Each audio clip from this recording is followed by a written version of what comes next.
Please be seated.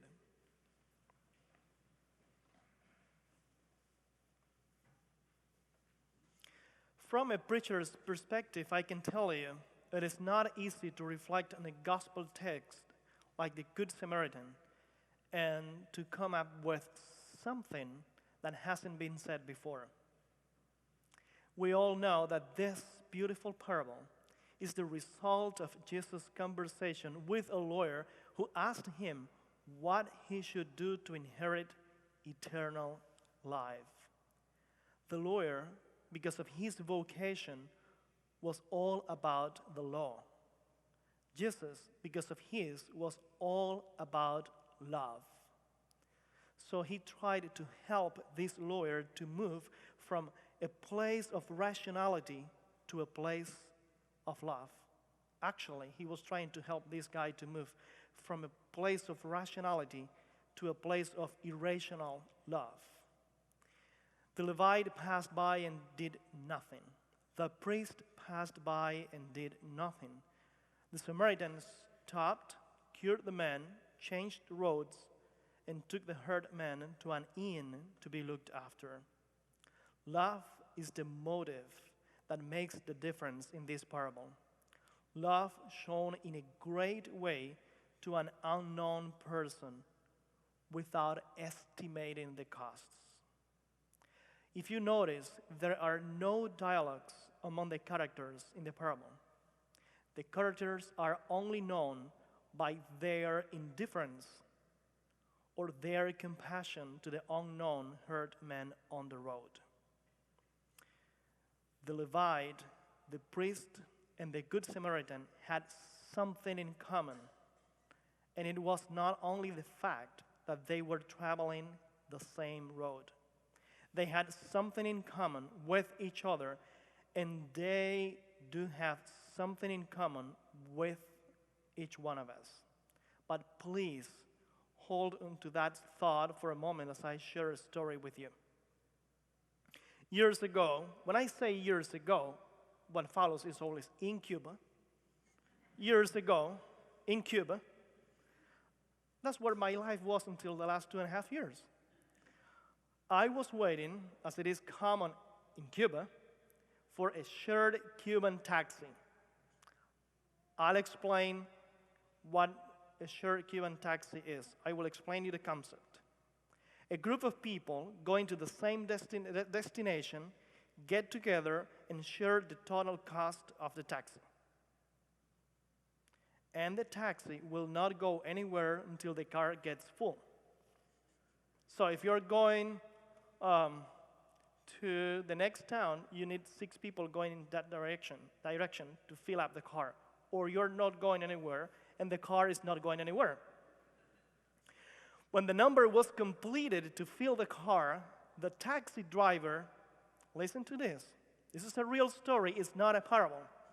The taxi driver, who was a pediatric doctor working for the car owner, kindly asked the 6 of us to please agree to go to Cardenas, our destination, by an old road that takes 20 minutes longer because he needed to avoid the police. People made faces, all kinds of faces. But he got everyone to agree after he explained that he had recently been stopped twice for quitting working at the hospital. And the police had their eyes on him. He said he was working longer hours because it was the only way he had to pay the fine. We got on the road, and guess what?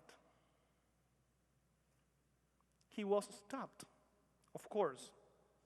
In Cuba, it is customary when a car is stopped that everyone has to get off the car and show their ID.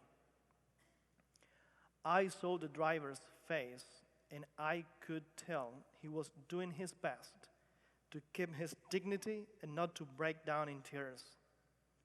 I was moved by the driver's face. His face was saying lots of things. I thought to myself, how many children has this man saved? And here he is, driving somebody else's car to feed his family and being stopped for the third time. I was very young, and I am, but I was much more.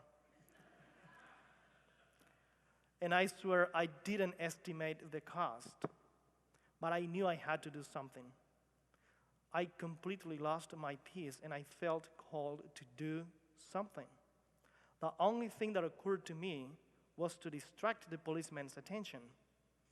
So imagine this. I intentionally started insulting the police, which, by the way, the police is not used to in Cuba. And it worked. When they asked for my ID, I refused to show it. They put me in handcuffs and took me to the next police station, letting the driver go with no charges.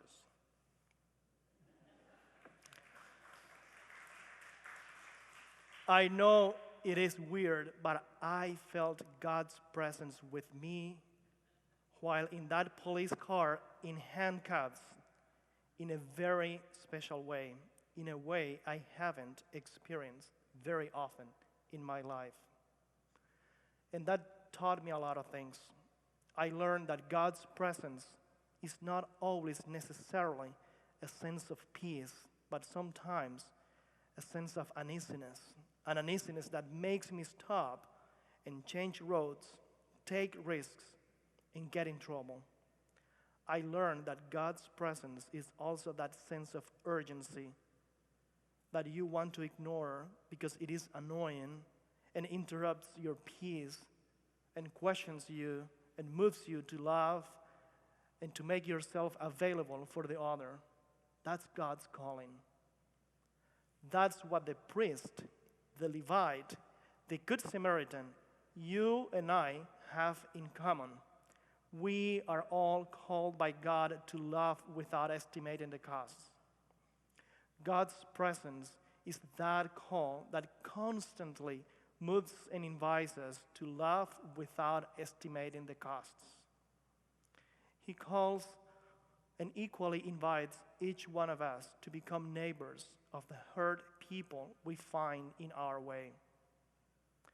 What made the difference between the Levite, the priest, and the Good Samaritan is that the Good Samaritan responded to God's call. He did not ignore God's invitation to show love and compassion. He stopped, he changed roads, he put his hands on the hurt man and cured him. God's call and invitation to love those known and unknown to us is extended to you and to me every day. That's what we have in common. It is our response to God's call that makes the difference. But we are all called in the same way. Again, it is our response to God what makes the difference. So let's educate our hearts to listen to God's call and educate our will not to ignore it because it is easy. May we find the strength to love, to risk, to serve, to change roads, to make the difference. Maybe not in the entire world, but in those we meet in our way for which we could be, because none of us is perfect. Good Samaritans. Amen.